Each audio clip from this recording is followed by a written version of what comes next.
قرآن مجید میں اللہ تبارک و تعالیٰ نے رسول پاک صلی اللہ تعالیٰ علیہ وسلم کی اہل بیت نبوت کے بارے میں ارشاد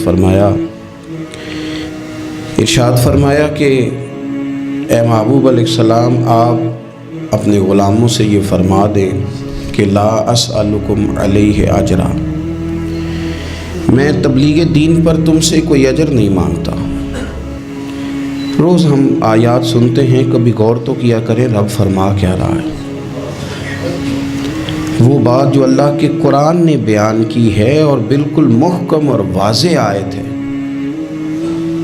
اس کو دیکھیں تو صحیح، اس میں کیا فرمایا جا رہا ہے۔ فرمایا قل لا اسألکم علیہ اجرا، اے محبوب علیہ السلام آپ ان سے فرما دیں کہ میں تبلیغ دین پر تم سے کوئی اجر نہیں مانگتا، الا المودۃ فی القربى، مگر میرے قریبیوں سے پیار کرتے رہنا، میرے قریبیوں سے، میرے اہل بیت سے، میرے گھر والوں سے، ان سے پیار کرنا۔ تمہارے دلوں میں ان کی عقیدت ہونی چاہیے۔ جب میری ازواج کے نام آئیں تمہاری نظریں جھکنی چاہیے۔ میری چاروں شہزادیوں کا جب معاملہ آئے تو تمہارے دلوں میں عقیدت بڑھنی چاہیے۔ حسنین کریمین سے جو تمہارا پیار ہو اس کی گواہی خود تمہارا دل تمہیں دے۔ وہ ہماری تقریروں میں نہیں صرف ہونا چاہیے، گفتگو میں نہیں ہونا چاہیے، لفظوں، جملوں، نعروں میں نہیں۔ ہمارا ضمیر ہمیں بتائے، ذرا اندر جھانک کے اپنے آپ سے پوچھیں، کیا واقعی امام حسن سے پیار ہے؟ کیا واقعی امام حسین سے پیار ہے؟ آج 3 رمضان سیدہ فاطمہ الزہرا رضی اللہ تعالیٰ عنہ کا یوم وصال ہے۔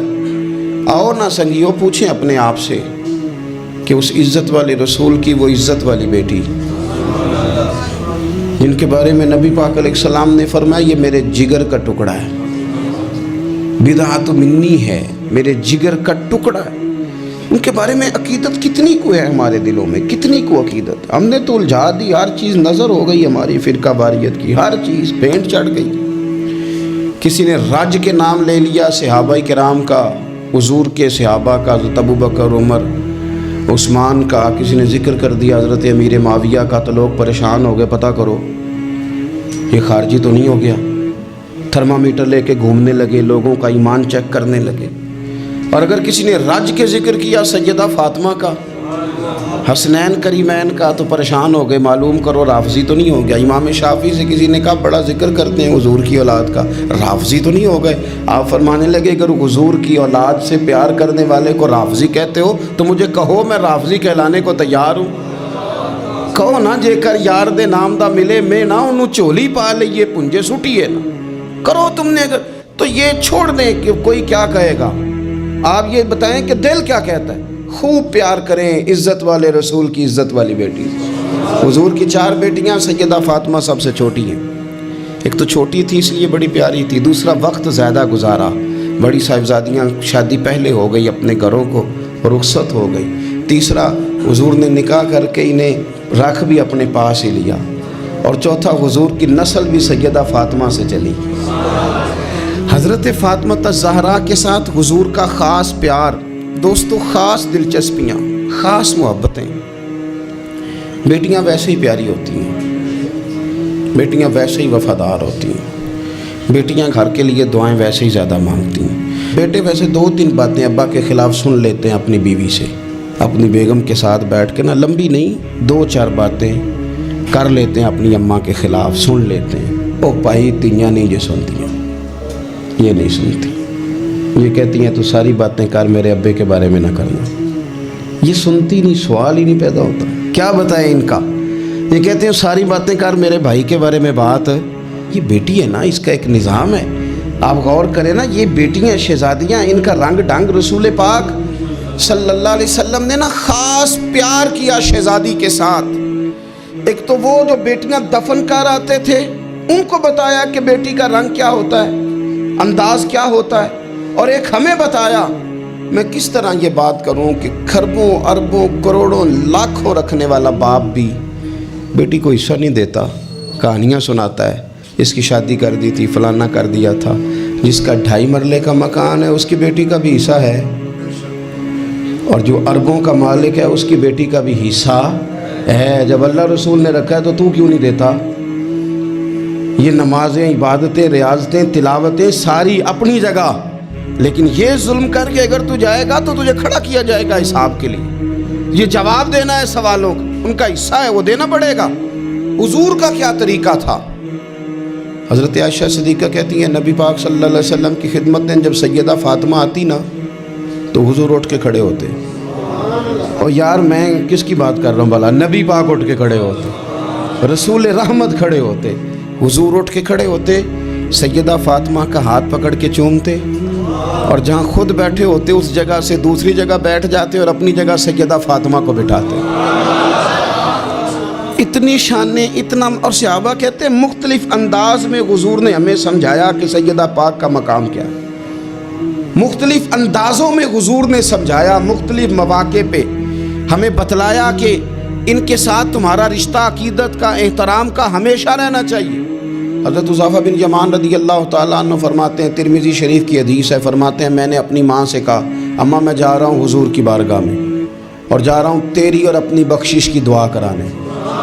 فرماتے ہیں مسجد نبوی شریف میں نے مغرب کی نماز پڑھی، عشاء تک میں بیٹھا رہا کیونکہ حضور بھی نماز پڑھ کے بیٹھے رہے۔ نماز مکمل کرنے کے بعد عشاء کی نماز کا وقت ہو گیا، حضور تشریف فرما، عشاء پڑھی اور نماز پڑھ کے پھر بھی حضور نے توجہ نہیں فرمائی، حضور باہر نکل گئے، میں بھی پیچھے پیچھے چل رہا تھا، میں تو دعا کرانے آیا تھا نا گھر سے، دعا کرانے آیا، پیچھے پیچھے چل رہا تھا۔ فرماتے حضور نے موڑ کے نہیں دیکھا، چلتے چلتے ہی فرمایا کون ہے میرے پیچھے؟ ابھی میں بتانے ہی لگا تھا تو خود ہی فرمانے لگے حذیفہ ہے، اور میرے دل میں تھا نا، میں گھر کہہ کے آیا تھا دعا کرانی اپنی اور اپنی والدہ کے لیے، ترمذی شریف ہے، کہتے ہیں پہلے فرمایا کون ہے، پھر فرمایا حذیفہ ہے، پھر خود ہی فرمانے لگے حذیفہ اللہ تیری اور تیری ماں کی بخشش فرمائے، خود ہی فرمایا۔ اور پھر حضور صلی اللہ علیہ وسلم نے فرمایا میں بیٹھا اس لیے گویا رہا ہوں، حضور بیٹھے رہے نا، تو فرمانے لگے میرے پاس نا ایک فرشتہ آیا ہے جو آج سے پہلے کبھی نہیں آیا تھا۔ حضرت جبریل امین تو آتے رہتے ہیں، باقی فرشتے تشریف لاتے ہیں، یہ پہلے آیا، آج سے پہلے کبھی نہیں آیا۔ اس نے اجازت مانگی ہے کہ یا اللہ مجھے اجازت دے میں تیرے محبوب کی زیارت کروں، ان کو سلام عرض کروں۔ وہ آیا ہے اور پتہ ہے پیغام کیا لایا ہے؟ میں نے کہا حضور کیا؟ فرمایا وہ رب کا پیغام لایا ہے، رب فرماتا ہے کہ حسن اور حسین جنتی جوانوں کے سردار ہیں اور سیدہ فاطمہ جنتی عورتوں کی سردار ہیں۔ یہ پیغام لے کے آیا، یہ پیغام لے کے، دیکھیں بات کہاں کہاں حضور سمجھاتے ہیں، کس طرح امت تک پیغام پہنچاتے ہیں کہ میری شہزادی کا یہ مقام ہے۔ حضرت مولا علی نے نا ارادہ کر لیا دوسری شادی کرنے کا، پیغام نکاح آیا انہیں، میں نے کہا کہ آپ سمجھیں کہ یہ غیر معمولی لوگ ہیں، ان کا جو مقام اور مرتبہ ہے نا یہ دین ہے، دین۔ ہمیں کیوں یہ چیزیں سکھائی گئیں، کیوں بتلایا گیا؟ تاکہ ہمارے دلوں میں قدر رہے کہ یہ بڑے لوگ ہیں۔ حضرت علی نے ارادہ کیا اب سب کے لیے جائز ہے دوسری شادی کرنی، اور خیر ہمارے جو مرد حضرات ہیں انہوں نے تو بڑا ٹھیک ٹھاک کر کے انہوں نے فتویٰ یاد کیا ہے کہ مرد کے لیے 4 بیویاں رکھنا جائز ہے۔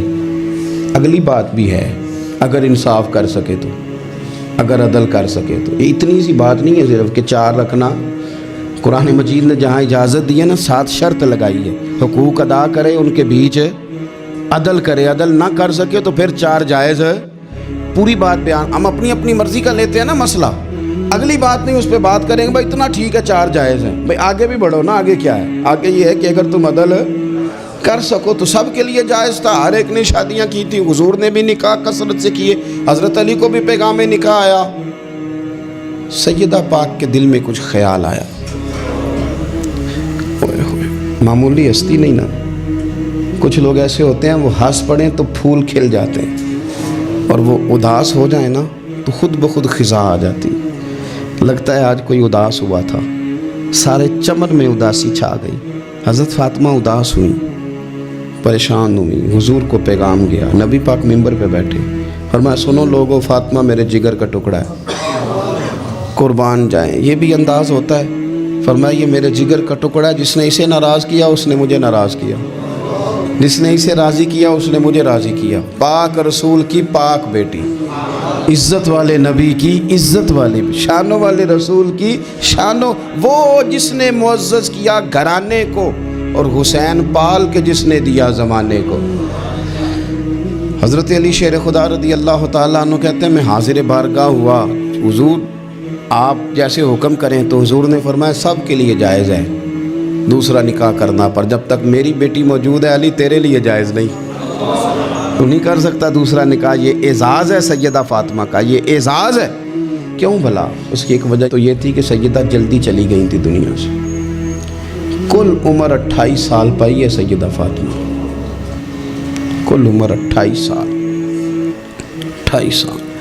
کچھ لوگ ایسے ہوتے ہیں جو رب کو بھی بڑے پیارے ہوتے ہیں، دھرتی پہ بسنے کے لیے لمبا وقت گزارنے کے لیے وہ نہیں آتے، وہ تو اپنا کردار ادا کرتے ہیں، اپنا کام کرتے ہیں اور وہ رخصت ہو جاتے ہیں۔ کل عمر 28 سال، 21-22 بھی لکھی ہے لوگوں نے، 28 سال عمر مبارک پائی سیدہ پاک دنیا سے رخصت ہو گئی۔ حضور صلی اللہ علیہ وسلم کا خاص پیار۔ میں آپ کو ایک بات عرض کروں، انہوں نے نا وہ ساری تکلیفیں حضور کے ساتھ اٹھائیں جو دین کے رستے میں نبی پاک کو آئی تھی، وہ ساری۔ ہمارے ہاں نا اب ایک بیماری ہے، بیٹی سے بات نہ کرو ٹینشن لیتی ہے، اماں کو نہ بتانا پریشان ہو جائے گی، فلانے سے نہ بات کرنا۔ کیوں؟ حقیقتوں کا سامنا کرنا چاہیے۔ کیا مطلب ہے اس کا؟ حقیقت اور ہوتی ہے، ٹینشن اور ہوتی۔ اب حقیقت کا سامنا کریں، حقیقت بچوں کو سکھائیں، بچوں کو وہاں لائیں کہ وہ حقیقت کے عادی بنے۔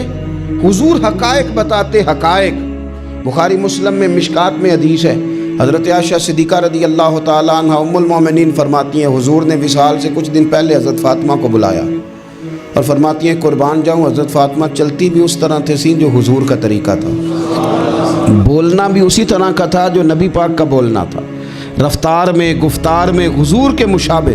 وہ تشریف لائیں، حضور نے قریب بٹھایا اور کان میں راز کی بات کی۔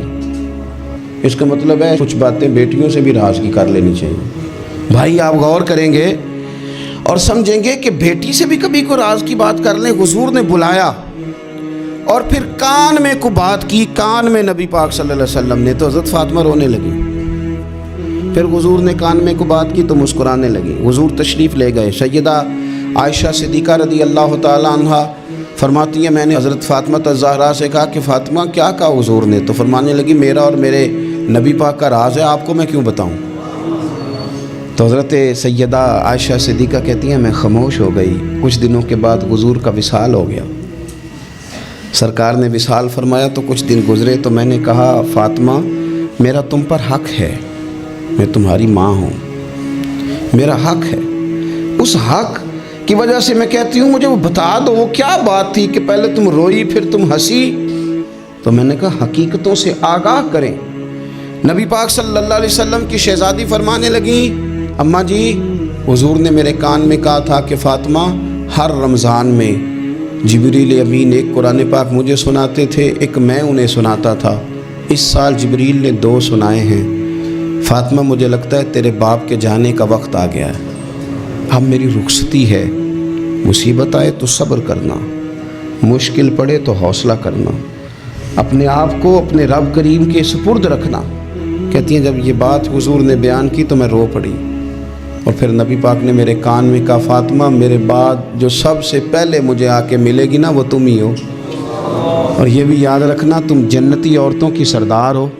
فرماتی ہیں یہ بات سنی تو میں مسکرا دی۔ 6 ماہ گزرے حضور کے بعد تو سیدہ فاطمہ کا وصال ہو گیا، صرف 6 ماہ، پورا سال نہیں، 6 ماہ گزرے۔ حضرت فاطمہ الزہرا رضی اللہ تعالیٰ عنہ کے بارے میں سیدہ عائشہ صدیقہ کہتی ہیں ایک بات میں نے حضرت فاطمہ میں جو سب سے بڑھ کے دیکھی، جتنی باتیں میں عرض کر رہا ہوں نا یہ ساری ہم نے اپنے گھروں میں اپنی بیٹیوں کو سکھانی، ان کو حقیقت سے آشنا کریں، حقیقت سے۔ یہ چھپانا اور یہ کہنا ہو یہ فلانا بچہ ڈر جائے گا، یہ گھبرا جائے، وہ پھر ساری زندگی ڈرے گا۔ بچوں کو بزدل نہ بنائیں، ان کو سکھائیں کہ آپ نے آنے والی مشکلات کا مقابلہ کیسے کرنا ہے۔ ایک بات خاص کر کے مسند ابو یعلا میں سیدہ طیبہ طاہرہ حضرت عائشہ صدیقہ رضی اللہ تعالیٰ عنہ فرماتی ہیں میں نے نبی پاک علیہ السلام کے بعد جس کو سب سے زیادہ اور سب سے بڑھ کر سچ بولتے دیکھا ہے وہ سیدہ فاطمہ الزہرا ہیں۔ میں نے کبھی ان کی زبان سے جھوٹ نہیں سنا۔ خدا را ماؤں کو میرا یہ پیغام دیں، ان سے کہیں بچوں کو سچ بولنا سکھائیں۔ والد سے میری گزارش ہے بچوں کے سامنے کوئی بہانہ نہ کریں، انہیں 1% بھی یہ نہ پتہ چلے کہ آپ جھوٹ بول رہے ہیں، 1% بھی، کوئی بہانہ بازی نہ سکھانا انہیں، ورنہ وہ تمہارے ساتھ دھوکہ شروع کر دیں گے۔ وہ کالج نہیں جائیں گے پر تمہیں کہیں گے میں گیا تھا، وہ سکول نہیں جائیں گے اور تمہیں کہیں گے میں گیا تھا، تمہارے ساتھ دھوکہ کریں گے، وہ تمہاری دولت غلط جگہ استعمال کریں گے۔ ان کے سامنے کوئی جھوٹ نہ بولنا، کوئی بہانہ نہ کرنا، ورنہ تمہیں پتہ ہی نہیں چلے گا ماحول کتنا خراب ہو گیا، عدم اعتماد گھروں میں خاندانوں میں آئے گا، تباہی اتر جائے گی۔ خبردار، بچوں کے سامنے کبھی بھی انہیں سچ کی عادت ڈالے۔ حضرت عائشہ کہتی ہیں میں نے سیدہ فاطمہ سے بڑا کسی کو سچا، اس کا نتیجہ نکلا نا کہ امام حسن سے بڑا سچا کوئی نہیں، امام حسین سے بڑا سچا کوئی نہیں، سیدہ زینب سے بڑا سچا بھی۔ پھر سچ آگے منتقل ہوا۔ ایک حدیث برسبیل تذکرہ ابو داؤد شریف میں موجود ہے، حضرت عبداللہ ابن عامر رضی اللہ تعالیٰ عنہ فرماتے ہیں میں چھوٹا سا تھا، نبی پاک صلی اللہ علیہ وسلم ہمارے گھر تشریف لائے تو میری ماں نے مجھے کہا، چھوٹا سا تھا، مائیں کہتی ہے نا بیٹے یہ دیکھو میں چیز دیتی ہوں ادھر آؤ، حالانکہ کئی دفعہ مٹھی خالی ہوتی، تو میری اماں نے مجھے کہا بیٹے ادھر آؤ میں کچھ چیز دیتی ہوں۔ کہتے ہیں جب میری ماں نے یہ کہا تو حضور فرمانے لگے کچھ دینے لگی ہو؟ کہنے لگی ہاں یا رسول اللہ میرے پاس کھجوریں ہیں۔ چھوٹے بچے کے ساتھ ماں بات کر رہی ہے، تو حضور فرمانے لگے اگر تمہارے ہاتھ میں کھجوریں ہیں تو پھر تو ٹھیک ہے، اور اگر نہ ہوتی تو تمہارے ذمے ایک جھوٹ لکھ دیا جاتا۔ یہ نہیں تم کہہ سکتے وہ تو بچہ ہی تھا، بچے سے کنایا توریہ بعض اوقات جائز رکھا ہے، کر دیتے ہیں، ہو جاتا ہے، یہاں تک تو ٹھیک ہے، لیکن اس کے ساتھ جھوٹ بول دینا کہ میں فلاں چیز میرے پاس ہے دینے لگا ہوں، یہ درست نہیں ہے۔ بھائی خدا را سچ کا مزاج اگر گھروں میں آئے نا، سچ کا مزاج، تو پھر بیٹے عبد القادر جیلانی غوث پاک جیسے بنا کرتے ہیں۔ اگر مزاج سچ والا آئے تو وہ طالب علم بن کے بھی کبھی جائیں تو کئی چوروں کی توبہ کرا کے مدرسے داخل ہوا کرتے۔ شرط یہ ہے کہ سچ کا مزاج اپنے گھر میں۔ دوسری بات یہ کہ حضرت فاطمہ الزہرا نے نا فطرتی زندگی جی کے ہمیں دکھائی۔ وہ گھر کے اندر جھاڑو دیتی تھیں، آٹا گوندتی تھیں، روٹیاں پکاتی تھیں، چکی پیستی تھیں، سنو میں کیا کہہ رہا ہوں، لیپا پوتی کرتی تھیں، بچوں کی سارے کام اپنے ہاتھوں سے کرتی تھی، شوہر کی خدمت کرتی تھی، اور پھر ساری رات مصلی پہ بھی بیٹھتی تھی۔ سارے کام سیدہ فاطمہ، حضرت اسماء بنت ابی بکر صدیق، حضرت صدیق اکبر کی بیٹی ہیں، امیر باپ کی بیٹی ہیں، لیکن حضرت زبیر بن عوام حضور کی پھوپھی کے بیٹے کے ساتھ نکاح ہوا تو کہتی ہیں ان کے گھر میں کوئی خادم نہیں تھا، میں سارے کام کرتی تھی، میں ان کے گھر کے کام بھی کرتی تھی، میں کنویں سے پانی بھر کے بھی لاتی تھی۔ حضرت یہ آپ کو بخاری میں حدیث ملے گی، حضرت اسماء بنت ابی بکر صدیق فرماتی ہیں کہ انہوں نے اونٹ رکھا ہوا تھا اور ملازم کوئی نہیں تھا، خادم اور غلام کوئی نہیں تھا، تو میں ان کے اونٹ کو چارہ بھی ڈالتی تھی، میں سارے کام کرتی تھی۔ بیٹی گھر کے کام کرنے سے بھی کبھی کمزور ہوتی ہے۔ آج کل وہ لبرل ہے نا، موم بتی مافیا، وہ پوچھتا ہے جی کہاں لکھا ہے بی بی گھر کے کام کرے، گھر کس کا ہے؟ ویسے تو وہ کہہ رہی ہے میں کسی کی مداخلت بھی پسند نہیں کرتی، میرے گھر میں آ کے نند بات نہ کرے، تب تو وہ کہہ رہی ہے کہ میرے گھر میں مداخلت بھی کوئی نہ کرے، اور جب کام کرنے کی باری آئی ہے تو کہتے ہیں کس حدیث میں لکھا ہے؟ بالکل نہیں کسی حدیث میں لکھا، اس میں کوئی شک نہیں، لیکن یہ ضرور لکھا ہے کہ مدینے والے کی صاحبزادی اپنے گھر کے کام کرتی تھی۔ یہ ضرور لکھا ہے کہ صدیق اکبر کی وہ صاحبزادی کہ جن کو نبی پاک صلی اللہ علیہ وسلم کی غار ثور میں روٹی پہنچانے کا شرف حاصل ہے، وہ گھر کے سارے کام کرتی، اپنے خامند کے جانوروں کی بھی خدمت کرتی تھی، یہ ضرور لکھا ہے۔ یہ سیرت اپنائیں۔ پھر حضرت فاطمہ رضی اللہ تعالیٰ عنہ نے نا 3 سال قید بھی کاٹی ہے شیب ابی طالب میں حضور کے ساتھ، پتے کھا کے بھی گزارا کیا۔ احد میں جنگ عروج پہ تھی تو حضور ساتھ لے کے گئے تھے حضرت فاطمہ کو۔ سیدہ مشکیزے میں پانی بھر بھر کے زخمیوں کو پلاتی تھی، دعائیں دیتی تھی۔ بڑا عجیب منظر ہوا۔ مولا مرتضیٰ شیر خدا کرم اللہ تعالی وجہہ الکریم ارشاد فرماتے ہیں کہ عجیب ہم نے منظر دیکھا کہ حضور کا وجود لہو لہان ہو گیا۔ تو میں نے دیکھا کہ سیدہ فاطمہ دوڑتی آ رہی، مجھے لگا کہ یہ کمزور ہوں گی، لیکن حضرت فاطمہ نے کیا کیا، میں پانی بہاتا تھا اور سیدہ حضور کے زخم دھوتی تھی۔ پھر اس دور میں طریقہ تھا کہ کوئی کپڑا گرم کر کے زخم کے اندر جلا کے دیا جاتا تھا۔ کہتے ہیں یہ بڑا مشکل کام تھا، پر میں نے سیدہ فاطمہ کا حوصلہ دیکھا، وہ جو حضور نے انہیں دیا تھا، جو نبی پاک نے تربیت کی تھی، انہوں نے خود کپڑا جلایا اور حضور کے زخم میں جب وہ دے رہی تھیں تو حضور تھوڑی تکلیف محسوس کرنے لگے تو ان کی آنکھوں میں آنسو آئے۔ انہوں نے وہ ساری آزمائشیں، وہ سارے رنگ، وہ سارا کچھ حضور کے ساتھ دیکھا، غربتیں بھی حضور کے ساتھ کاٹیں۔ میں کیسے کہوں کہ آج کل ہمارا لاڈ صرف اتنا ہے کہ جی جو بچے مانگتے ہیں میں لا کے دیتا ہوں۔ یہ کوئی کمال ہے؟ یہ کوئی کمال ہے؟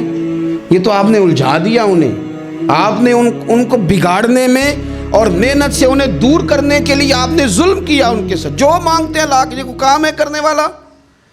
کرنے والا کام تو یہ تھا کہ بچوں کو کچھ نہ ملے تو انہیں صبر کرنا بھی آئے، انہیں کچھ نہ ملے تو انہیں اپنی زبان شکوے سے روکنی بھی آئے۔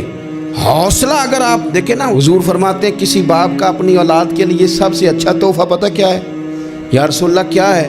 فرمایا جس نے اپنی اولاد کو سب سے اچھا ادب سکھا دیا اس نے سب سے اچھا تحفہ دے دیا ہے۔ ان کو آداب زندگی سے آگاہ کریں، اچھا تحفہ ہو گیا ان کے لیے۔ آپ سمجھتے ہیں دولت کے انبار ان کے پیروں میں لگا دیے جائیں تو پھر ماحول آسانی والا ہوگا؟ پھر تو لڑائی اور بڑھ جائے گی، پھر تو شدت پسندی اور بڑھے گی، پھر تو کاہلی، سستی، نکما پن اور زیادہ آئے گا۔ رسول کائنات صلی اللہ تعالیٰ علیہ وسلم نے صبر کرنا سکھایا۔ کئی دنوں کی بھوک تھی نبی پاک صلی اللہ علیہ وسلم کی، 3 دن بیت گئے تھے۔ تو حضور صلی اللہ علیہ وسلم کے ساتھ کچھ صحابہ بھی تھے۔ حضور حضرت ابو ایوب انصاری کے ہاں گئے، پہلے میزبان نبی پاک۔ انہوں نے دیکھا کہ چہرہ نور پہ نکاہت ہے تو جلدی سے ایک بکری ذبح کی۔ بکری پکنے لگی تو انہوں نے نا کھجور اور کچھ انہوں نے اتار کے انگور وغیرہ پلیٹ میں رکھ کے حضور کی بارگاہ میں پیش کیے۔ یا رسول اللہ شوق فرمائیے جب تک کھانا پکتا ہے۔ حضور نا ہلکے ہلکے ایک لقمہ اٹھا لیتے، کبھی کبھی ایک لقمہ اٹھا لیتے، حضور کھانے لگے۔ اتنی دیر میں کھانا پک کے آ گیا۔ بڑے شوق سے، رغبت سے نہیں حضور نے کھجوریں کھائیں، شوق کے ساتھ نہیں نبی پاک صلی اللہ علیہ وسلم نے انگور کھائے۔ کبھی کبھی نا جیسے کوئی ایک ٹکڑا بندہ اٹھا کے کھاتا ہے، اس طرح نبی پاک صلی اللہ علیہ وسلم کھا رہے ہیں۔ کھانا پک کے آیا تو حضور نے ایک روٹی اٹھائی اور 2-3 بوٹیاں اٹھائیں اور رکھیں، پھر ان کو لپیٹا اور آنکھوں میں آنسو آئے۔ ایک صحابی کو تھما کے کہا یہ لے جاؤ اور فاطمہ کو دے آؤ۔ میں نے نا 3 دن سے کچھ نہیں کھایا اور فاطمہ نے 6 دنوں سے کچھ نہیں کھایا۔ 6 دن ہو گئے، انہیں اپنے گھر میں صبر سے وقت گزارا ہے، کچھ نہیں کھایا، لے جاؤ کھانا۔ حضور صلی اللہ علیہ وسلم نے نا ان کو صبر سکھایا، حوصلہ سکھایا، ان کو ذوق سکھایا۔ اور پھر آپ نے سوسائٹی کے اندر کوئی کام کرنا ہے، کوئی انقلاب برپا کرنا ہے، کچھ آگے بڑھنا ہے، معاشرے کو، ملت کو، قوم کو، آپ نے قبیلے کو کچھ دینا ہے، تو اس کے لیے اگر آپ کے گھر والے آپ کا ساتھ دینا تو پھر کام کرنا آسان ہو جاتا ہے۔ لیکن اگر مشکلات گھر سے پڑنی شروع ہو جائیں، گھر والے حوصلہ شکنی کرنے لگے، گھر والے اگر کمزوری دکھانے لگیں تو پھر بہت سارے کام جو بندہ کرنے کی صلاحیت رکھتا ہے وہ بھی نہیں کر پاتا۔ اگر گھر سے حوصلہ ملے، گھر والے مشن کے ساتھ ہو جائے تو پھر تو یوں سمجھ لیں کہ انسان مضبوط ہو گیا، وہ اتنا طاقتور ہو گیا کہ بہت سارے طوفانوں کا خود بخود مقابلہ کر لے گا۔ حضور صلی اللہ تعالیٰ علیہ وسلم چونکہ بڑا کام کرتے تھے، بڑی ڈیوٹی فرماتے تھے، تو طریقہ مبارکہ یہ تھا کہ سفر کے لیے تشریف لے جاتے یا جہاد کے لیے جاتے تو سب سے آخر میں حضرت فاطمہ کے گھر جاتے، ان سے ملاقات کر کے سفر پہ تشریف لے جاتے، اور جب واپس تشریف لاتے تو سب سے پہلے سیدہ فاطمہ کے گھر سب سے پہلے یہاں آتے، ملاقات کرتے، پھر تشریف لے جاتے۔ ایک دفعہ حضور کئی دنوں کے بعد تشریف لائے، سفر کے آثار بھی تھے، اور پھر حضور کا لباس مبارک بھی بہت دنوں سے حضور نے نیا جوڑا نہیں خریدا تھا، پہنا نہیں تھا، شرف نہیں بخشا تھا، تو کپڑے مبارک بھی نبی پاک صلی اللہ علیہ وسلم کے بظاہر بہت پرانے لگ رہے تھے۔ تو حضرت فاطمہ کے ہاں حضور تشریف لے گئے تو سیدہ پاک نے نا حضور کے کپڑوں کو جھاڑا اور جھاڑ کر کے عرض کی یا رسول اللہ آپ بڑی مشقت فرماتے ہیں، حضور آپ بڑی مشقت کرتے ہیں دین کے لیے۔ یا رسول اللہ صلی اللہ علیہ وسلم دیکھیں کب سے آپ نے کپڑے نہیں خریدے، حضور یہ مشقت کب تک، کس حد تک؟ یہ گویا سوال ہے حضرت فاطمہ کا۔ یا رسول اللہ صلی اللہ علیہ وسلم اتنی مشقت؟ تو حضور نے فرمایا فاطمہ تیرے باپ کی ڈیوٹی ہے، تیرے باپ کی ڈیوٹی ہے کہ ہر دیہات میں، ہر شہر میں دین پہنچانا ہے۔ پھر نبی پاک صلی اللہ علیہ وسلم نے ایک جملہ کہا جو میں نے پہلی دفعہ پڑھا تو بتاتا ہے کہ مشن کتنا بڑا ہے۔ نبی پاک صلی اللہ علیہ وسلم نے فرمایا فاطمہ جہاں تک رات پہنچتی ہے نا وہاں تک ہم نے اللہ کا دین بھی پہنچانا ہے۔ جہاں تک رات آتی ہے نا، جہاں جہاں رات پہنچتی ہے وہاں تک رسول کریم کا دین بھی پہنچے گا۔ حضور صلی اللہ تعالی علیہ وسلم نے یہ انداز حضرت فاطمہ کو سکھایا کہ جہاں جہاں رات پہنچتی وہاں وہاں دین بھی پہنچے گا، وہاں وہاں یہ دین پہنچ کر کے رہے گا۔ اب آپ اندازہ فرمائیے اتنا بڑا مشن تھا، اور اس میں سیدہ فاطمہ الزہرا رضی اللہ تعالیٰ عنہ ساتھ حضور کے وقت گزارتی ہیں، ساتھ رہتی ہیں۔ بہت زیادہ آسودگی والی زندگی نہیں، لیکن اس کے باوجود بہت زیادہ پردے کا اہتمام۔ با پردہ عورت کون ہوتی ہے؟ جو برقع پہنے اور سارا گھوم کے واپس آ جائے۔ برقع اس نے پہنا، نقاب اس نے کر لیا، اب جہاں دل کرے جائے؟ نہیں، یہ بھی با پردہ ہے، اس پر بھی کوئی الزام نہیں۔ لیکن جو اصل با پردہ عورت ہے وہ کون ہے؟ جو گھر سے صرف ضرورت کے لیے نکلے، صرف مجبوری کے لیے گھر سے باہر جائے، ورنہ اپنے گھر سے، وہ عورت با پردہ ہے۔ ایک دن نبی پاک صلی اللہ تعالیٰ علیہ وسلم نے صحابہ سے پوچھا نا، بتاؤ مجھے دنیا میں سب سے بہترین عورت کون ہوتی ہے؟ لوگوں کا اپنا اپنا رویہ ہوتا ہے۔ کچھ کا خیال تھا کہ جو قرآن پاک کی حافظہ ہو، کچھ کا خیال تھا عالمہ فاضلہ ہو، کچھ کا خیال تھا کہ بچوں کی تربیت ٹھیک کرنے والی ہو، دین جس نے بچوں کو سکھایا وہ بہتر ہے۔ سب اپنے اپنے انداز میں بات کرتے ہیں، لیکن حضور نے فرمایا تم نے میری مراد کو پہنچے۔ حضرت مولا علی شیر خدا فرماتے میں پیچھے بیٹھا تھا، ذرا میں نے گردن جھکائی اور چھپ کے، نہ ویسے بھی قد مبارک بظاہر تھوڑا چھوٹا تھا حضرت علی کا، کہتے میں نکل گیا، حضرت فاطمہ کا حجرہ ساتھ ہی تھا، جا کے میں نے کہا فاطمہ حضور نے سوال پوچھا ہے۔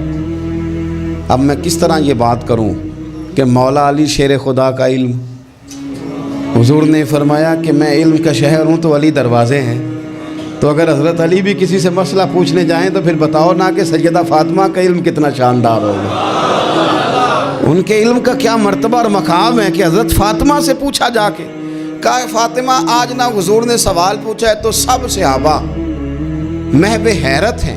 حضور نے پوچھا بہترین عورت کون ہوتی ہے، تو کسی نے کچھ بتایا، کسی نے کچھ بتایا، بات بن نہیں رہی، آپ ذرا جلدی سے بتائیں۔ تو حضرت فاطمہ کہنے لگی علی بہترین عورت پتہ کون ہوتی ہے؟ یہ آپ نے غور کرنا لفظوں پہ، کہا بہترین عورت وہ ہوتی ہے جسے نہ کبھی غیر مرد نے دیکھا ہو اور نہ کبھی اس نے غیر مرد دیکھا ہو، وہ سب سے بہترین عورت ہے۔ آپ میری بات پہ غور کریں، بس یہ حد ہے، یہ سیدہ فاطمہ کا پیغام ہے، یہ آج کے جمعے کا میسیج ہے۔ فرمایا نہ اس نے غیر مرد دیکھا ہو اور نہ غیر مرد نے اسے دیکھا، بہترین عورت ہے۔ حضرت سیدنا علی المرتضیٰ کہتے ہیں میں چپ کے سے آ کے پھر صفوں میں بیٹھ گیا، بات ابھی جاری تھی، صحابہ بات کر رہے تھے، میں نے ہاتھ کھڑا کیا، میں نے کہا حضور بتاؤں؟ فرمایا بتاؤ۔ میں نے کہا یا رسول اللہ بہترین عورت وہ ہوتی ہے نہ اس نے غیر مرد دیکھا ہو اور نہ غیر مرد نے کبھی اسے دیکھا ہو۔ حضور نے میری بات سنی تو مسکرا کے فرمایا فاطمہ میرے جگر کا ٹکڑا ہے۔ کہا فاطمہ میرے جگر کا ٹکڑا ہے۔ تو حضرت علی المرتضیٰ کہتے ہیں صحابہ ایک دوسرے کا منہ دیکھ رہے تھے کہ بتایا تو علی نے، تعریف حضرت فاطمہ کی انہیں نہیں سمجھ آ رہی تھی، میرے دوستوں کو تو مجھے تو آ رہی تھی نا، مجھے تو سمجھ آ رہی تھی نا کہ حضور کیا فرما رہے۔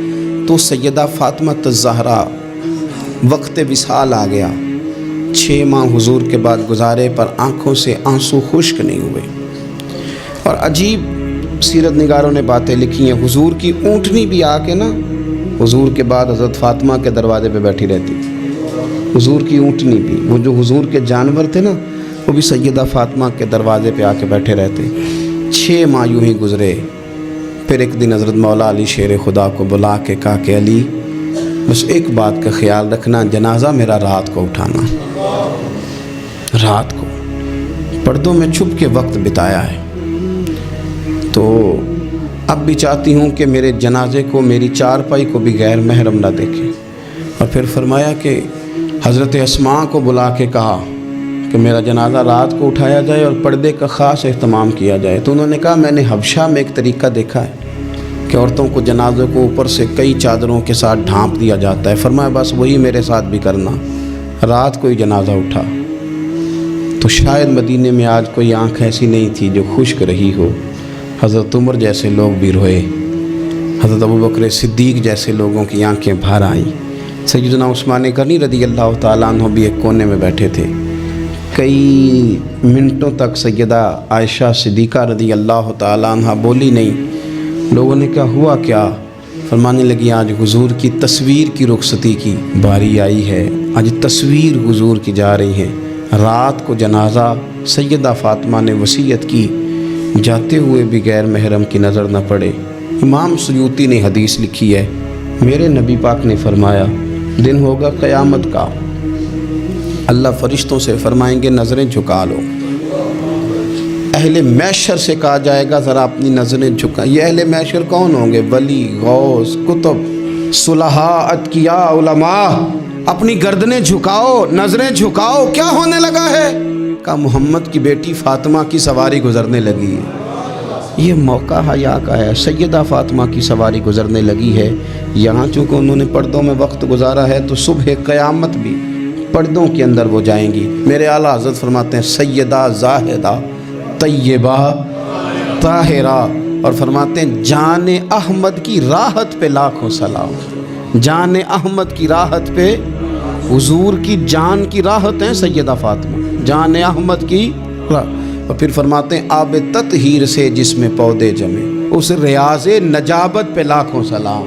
وہ تو پاکیزگی کا باب ہے۔ ایک تو یہ کہ خوب عقیدت کا اظہار کریں، دوسرا یہ کہ اپنے بچوں کو حوصلہ مند بنائیں، تیسرا یہ کہ سچ کی عادت ڈالیں، چوتھا یہ کہ صبر کا ان کو سبق دیں، پانچواں یہ کہ پردے کی خاص نصیحت فرمائیں، اور اپنے گھروں کے اندر آپ پیار والا ماحول بنائیں، بچوں کے ساتھ احترام والا رشتہ بنائیں۔ حضور سیدہ کے آنے پہ کھڑے ہوتے تھے، اس طرح کا ماحول بنائیں کہ جس سے اپنائیت بڑھے۔